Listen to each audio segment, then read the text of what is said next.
ঐক্যবদ্ধভাবে দাঁড়িয়েছি।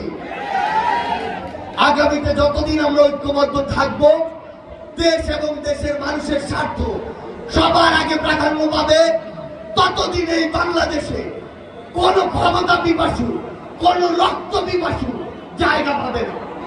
কিন্তু যেদিন আমাদের মাঝে স্বার্থের দ্বন্দ্ব, ক্ষমতার দ্বন্দ্ব, দেশ এবং মানুষের আগে ব্যক্তিগত স্বার্থ প্রাধান্য পাবে, সেদিনই আমাদের মধ্যে বিভাজন শুরু হবে। আর এই বিভাজনকে কেন্দ্র করে ওই খুনি এবং তার দশররা নতুন কোন রূপে বাংলাদেশে ফিরে আসবে।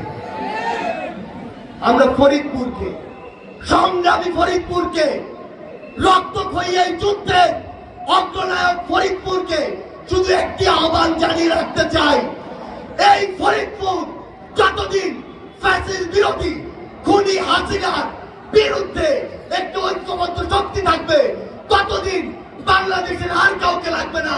এই বৃহত্তর ফরিদপুরই খুনি হাসিনাকে প্রতিরোধ করার জন্য যথেষ্ট। আমরা আপনাদের কাছে একটি আহ্বান রেখে আজকে যেতে চাই। এই ফরিদপুর শুধু নয়, বাংলাদেশের এই দক্ষিণাঞ্চলের দায়িত্ব আপনাদেরকে নিতে হবে। এই দক্ষিণাঞ্চলকে সামনে রেখে আপনারা প্রত্যেকটি চাওয়া আপনারা তুলে ধরবেন। যেই সরকারে থাকুক না কেন, যেই ক্ষমতায় থাকুক না কেন, তাকে প্রশ্ন করবেন। দয়া করে কারো দাস, দালাল কিংবা নিষ্ক্রিয় দর্শকে পরিণত হবেন না।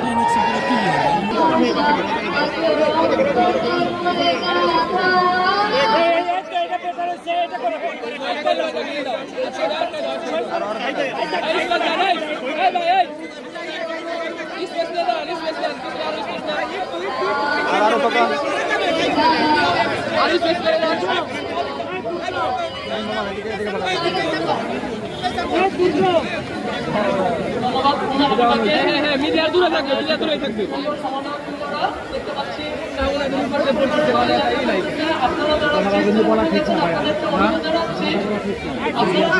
না না না, মিডিয়া বলতে ওই দূরে, উপরে